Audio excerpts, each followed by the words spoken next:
–2011 så befinner vi oss i Göteborg. Diren och Hussein var bästa vänner från Biskopsgården. De känner även Mohammed, a.k.a. Flashit, från närliggande området Backa, där Flashit är ledare för en gruppering i området. Osämjen började med ett tjafs mellan Hussein och Flashit samt hans bror på nattklubben Trädgården i Göteborg. Flashit dömdes första gången redan som 15-åring och hade efter det gjort sig skyldig till en rad andra grova brott. Som 16-åring dömdes han tillsammans med 3 vänner från Backa till fängelse för våldsamt upplopp i samband med de så kallade Göteborgskravallerna. Han häktades för grovt rån alternativt medhjälp och hade anknytning till Bandidos. Dömdes till 7 års fängelse i såväl tingsrätt som hovrätt. Han kunde knytas till en kvarlämnad sex som hörde ihop med rånbytet. Han lämnade även DNA-spår i en så kallad rånaluva som påträffades bland brandrester efter rånet. Ett vittne kände också igen honom från en av flyktbilarna. Efter avtjänat straff blev han ledare för det så kallade Backa-gänget i Göteborg.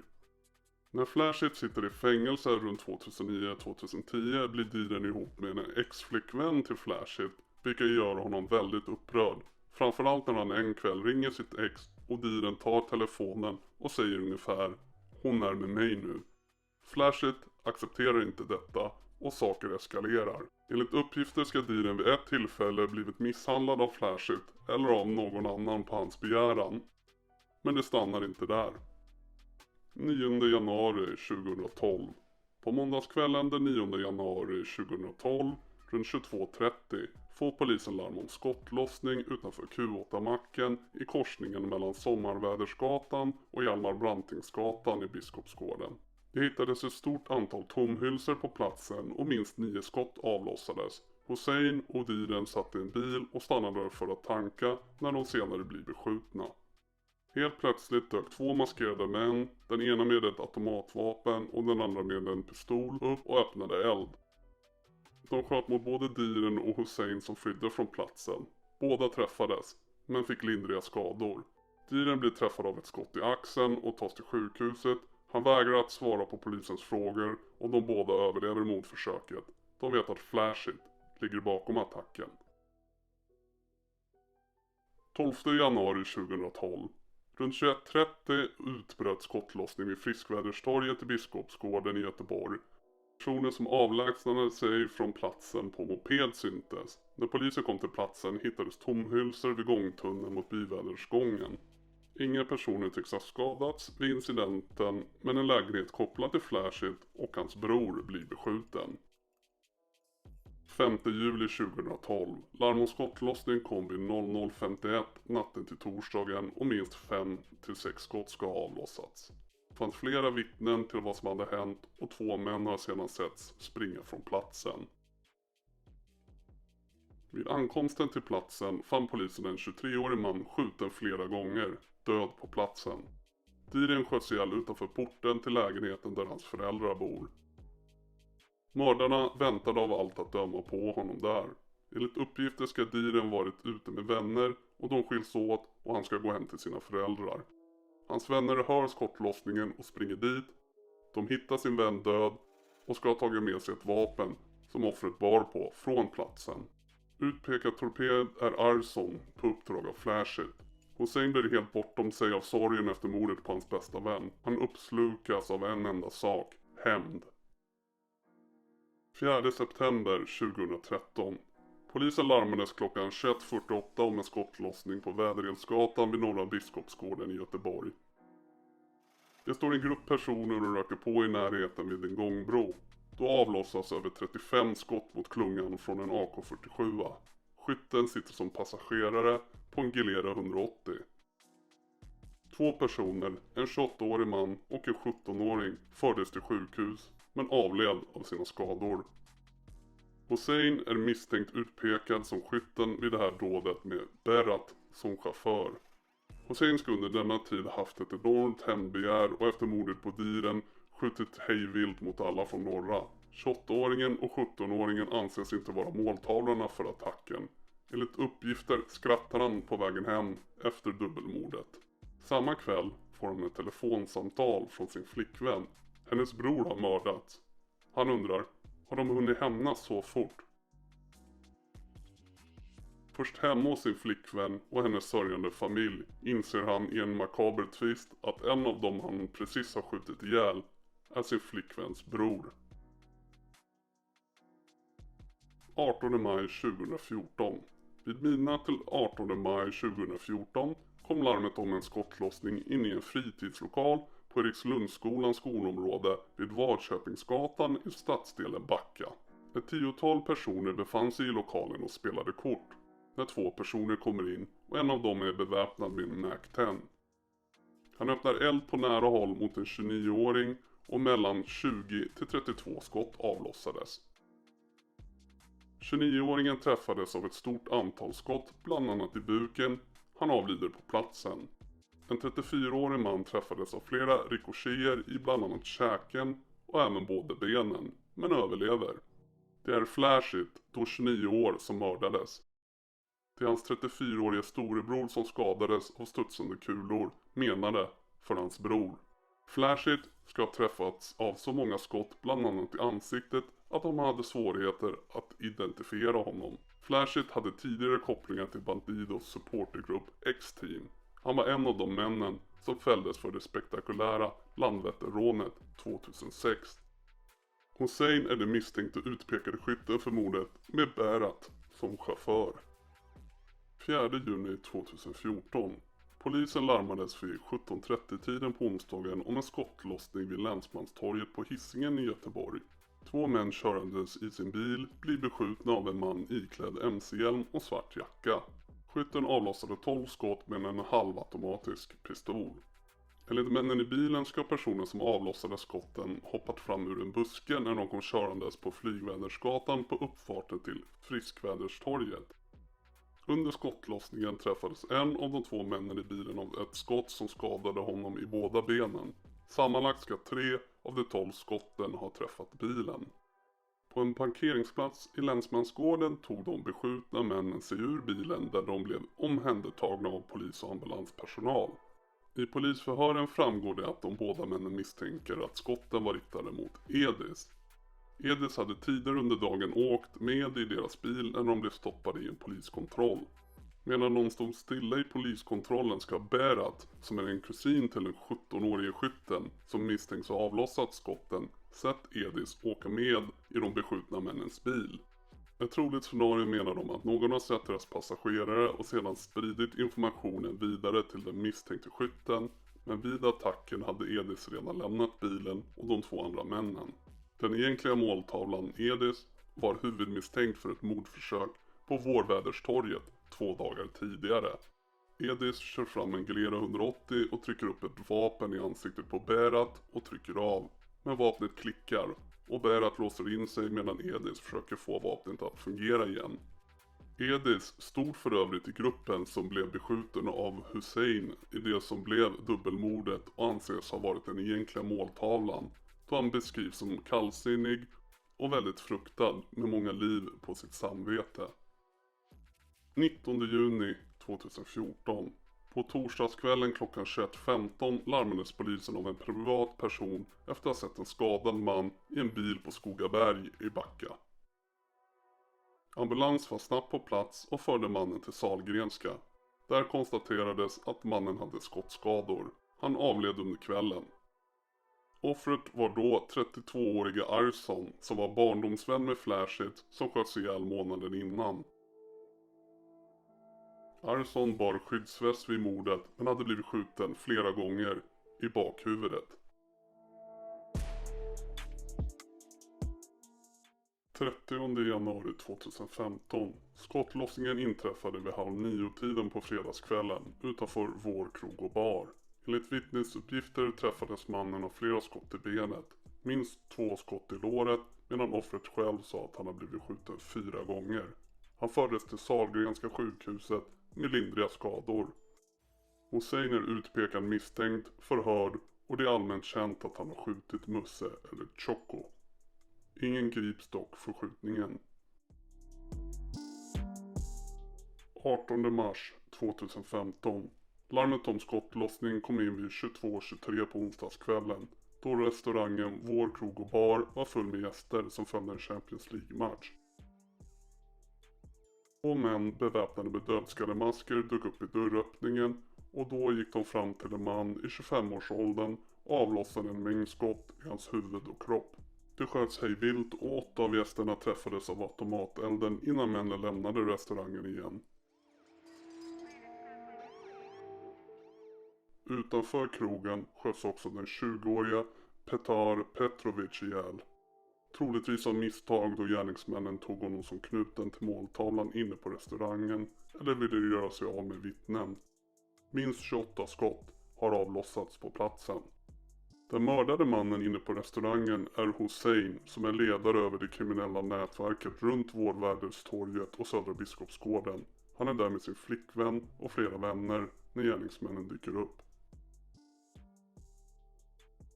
Edis pekas ut direkt som den första skytten som kom in av Husseins flickvän, trots maskering på grund av sin stil och rörelsemönster. Hon berättar även att en stund innan skjutningen så var det någon person som tog Husseins telefon och sprang, men Hussein valde att inte springa efter. Vilket uppfattades som ett försök att locka ut Hussein från restaurangen av polisen. Polisen frågar om det var en becknarlur och hon instämmer. Teorierna är många. Misstankar mot Husseins flickvän riktas också då Hussein tidigare sköt ihjäl hennes bror och det hittas en telefon hemma hos hennes släkt och på den telefonen finns någon form av kontakt med mördarna. Även anklagelser att hon gick skrattandes därifrån. Hussein och Petar mördas brutalt och 8 andra skadades, några med men för livet. Berat befann sig också på brottsplatsen men hade lämnat restaurangen innan skjutningen. Även värt att nämna är att Husseins bror skjuts vid samma tillfälle. Han blir träffad i käken när hans bror blir ihjälskjuten. Precis som Flashids bror blev när han blev mördad. Sedan kommer det fram att polisen haft spanare på platsen. Spanarna ska från varsitt håll från 2 fasta spaningspositioner ha haft uppsikt över Vårväderstorget och krogen. De såg när mördarna gick in på Vår Krog och Bar. Men då tog de först för poliser, för kollegor. När det väl går upp för spanarna att det inte rör sig om kollegor utan om maskerade personer med automatvapen var det enligt polisen för sent att göra någonting. Samtidigt var spanarna i underläge både i resurser på platsen och i beväpning. Klart är att spanarnas vittnesuppgifter från platsen, där de bland annat kunde få uppgifter om skyttarnas flyktbil, blev avgörande för att 3 män redan dagen därpå skulle gripas. 19 mars 2015. Dagen efter, en röd bil som överstämmer med vittnesuppgifter från Vår Krog och Bar från kvällen före stoppas på Såggatan i Majorna. I väskor hittas 4 automatvapen och 3 män grips och anhålls. Tidigt misstänks att vapen i beslaget kan ha använts på Vår Krog och Bar och vid skjutningen 6 veckor tidigare på Jägerdorfsplatsen. Då den 6 februari 2015 skadades 2 män allvarligt när deras bil blev beskjuten på Karl Johansgatan i Majorna. Någon sköt från en annan bil in i den andra bilen där förmodligen fönstret var nervevat och båda männen blev träffade i huvudet men överlevde. Ingångshålet på föraren var strax vid vänster ögonbryn och utgångshål vid höger tinning. Den andra killen ska ha fått ett skott mitt i pannan. Det fanns en teori att passageraren satt vänd mot föraren och att kulan först gått in i föraren och sedan in i passageraren. Det hade gått kanske 10 minuter efter att det smällde tills en kille rusade in på macken. Han var blodig i ansiktet. Han hade ett hål mellan ögonen och skelade, säger ett vittne. De 3 männen sitter under flera månader häktade misstänkta för grovt vapenbrott men kommer snart också omfattas av misstanke om morden på Vår Krog och Bar. Och de 5 som kommer åtalas för att tillsammans och i samförstånd utfört dådet på Vår Krog och Bar är knutna till rivalerna från Norra Biskopsgården. 15 april 2014. Det var strax före 9:30 som polisen fick larm om en misstänkt skottlossning på Väderkvarnsgatan i stadsdelen Brämaregården och hittade senare en 53-årig man som var skjuten och allvarligt skadad. På samma plats hittades ytterligare en skadad 42-årig man, en släkting till Berat, som också fördes till sjukhus. Han misshandlades samtidigt grovt med en mindre yxa men var bara lindrigt skadad på armen och fick sedan lämna sjukhuset. 53-åringen dog däremot av sina skador, ett skott i magen. 4 män i 20-årsåldern greps och blev anhållna för mord, grov misshandel och ringa narkotikabrott. 53-åringen, hans son och flera av de yngre medlemmarna i Södra Biskopsgården satt och åt på en restaurang när de såg ett gäng från rivaliserande Norra Biskopsgården passera. Det ska ha blivit bråk och enligt flera uppgifter ska 53-åringen ha gått emellan och då skjutits ihjäl. Händelsen beskrivs som oplanerad. 16 april 2015. Dagen efter vid 9-tiden på morgonen fick polisen larm om att en skjuten person satt i en bil på en P-plats vid bostadsområdet Gunnaredsterrassen i Angered. Och mannen är 29-åriga Mahmoud, Flashits lillebror, som har tagit över. Utanför förardörren ligger massor av glassplitter, blod och flera använda par av ambulanspersonalens blå engångshandskar. Den främre passagerardörren står öppen. Vittnen säger att de har hört höga smällar vid 7:30-tiden på morgonen. Enligt Arson ska offret blivit skjuten bakifrån i bakhuvudet. Vad heter personerna som är döda? Vet du det? Ja. Det framgår senare av avlyssningsmaterial att Berat lagt tid på spekulationer kring mordet på Hussein och att försöka ta reda på vilka som lägger bakom detta. Vidare framgår att Berat känt en plikt att agera mot inblandade i mordet. Det förekommer samtal mellan Berat och andra om långa fängelsestraff, vilket Berat anser det är värt det. I samtal mellan Berats kusin Adrian och en tredje person utlovas att den tredje personen ska få skjuta någon snart. Avlyssningsmaterialet visar också att de tilltalade särskilt intresserade sig för Josef. Det är klarlagt att Adrian och Berat tillsammans med andra sökt efter denna på olika platser i staden under kvällen och natten mellan den 28 och 29 mars 2015. Även i det sammanhanget uttalas önskningar att döda Josef. Det nämns också en önskan att ha kunnat lösa det med handgranaten nu. Enligt tingsrättens uppfattning står det genom främst avlyssningsmaterialet från bilen klart att Adrian och Berat verkar i ett kriminellt sammanhang, att mordet på Hussein på Vårväderstorget manat dem till aktion och hämnd, att de bedrivit undersökning av omständigheterna kring mordet och utrustat sig med vapen och handgranat samt förvarat detta dolt på vinden och aktivt eftersökt personer för att utkräva hämnd. Berat förekommer under 12 avsnitt i belastningsregistret då. Han dömdes den 13 maj 2011 för bland annat försök till mord till fängelse i 5 år. Tingsrätten döms Berat till 5 års fängelse för förberedelse till mord. Berat har nekat till att han har förberett ett mord, men har erkänt vapenbrott på grund av innehav av 2 pistoler och en kulsprutepistol med ammunition samt en splitterhandgranat. Hans 17-åriga kusin Adrian dömdes samtidigt och för samma brott. På grund av hans låga ålder, 17 år, dömdes han till 1 års sluten ungdomsvård för samma brott och inte till fängelse. Adrian är samma person som tidigare sköt mot Edis. 12 juni 2015. Fredagen den 12 juni 2015 exploderade en bil vid rondellen invid brandstationen i Torslanda. Explosionen var mycket kraftig. Vrakdelar spreds över ett stort område. I bilen fanns 4 personer som samtliga dog. Målet för bombdådet var Edis. De övriga dödade var en flicka på 4 år.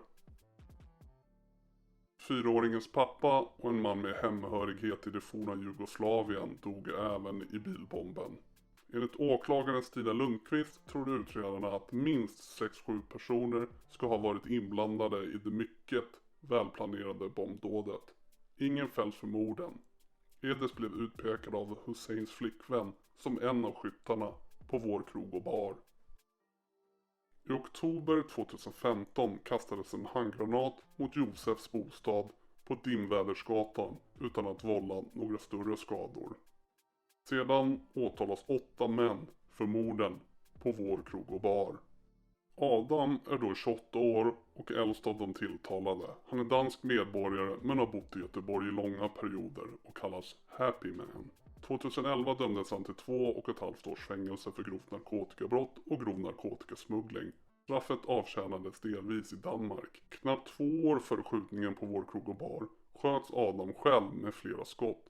Händelsen inträffade på Väderhjulsgatan i Göteborg och han träffades bland annat i magen. Adam var den som enligt åklagaren ordnat fram polisvästen, 2 telefoner samt flyktbilen. Han var också den som ska ha hyrt de båda lägenheterna som användes för förvaring och förberedelserna inför skjutningen.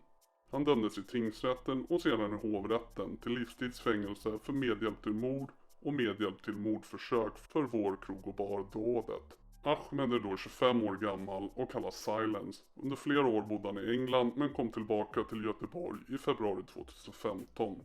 Bara en månad innan masskjutningen på Vårväderstorget. Den 29 mars 2014 sköts han själv i foten i Göteborg. Dagen före hade kompisen Adam skjutits med flera skott. Han dömdes i tingsrätten och sedan i hovrätten till livstidsfängelse för medhjälp till mord och medhjälp till mordförsök för Vår krog och bar-dådet. Onur är då 21 år gammal. Han är uppvuxen i Norra Biskopsgården och var utbildad väktare och hade fått militär utbildning av Försvarsmakten. Han dömdes i tingsrätten och sedan i hovrätten till 14 års fängelse för medhjälp till mord och medhjälp till mordförsök för Vår krog och bar-dådet. Han dömdes samtidigt för att ha skjutit ihjäl 53-åringen i Brämaregården vid 15 april 2014. I förhören medgav Onur att det var han som avlossade skottet. Fan mannen, jag har tagit en människas liv mannen. Tror du inte jag kommer leva med det här resten av livet eller? Josef är då 21 år gammal, uppvuxen i Norra Biskopsgården och i tider dömd för rån, rånförsök, flera ringa narkotikabrott och olovlig körning. Josef var den inför skjutningarna som köpte in kontantkort till de telefoner som skulle användas.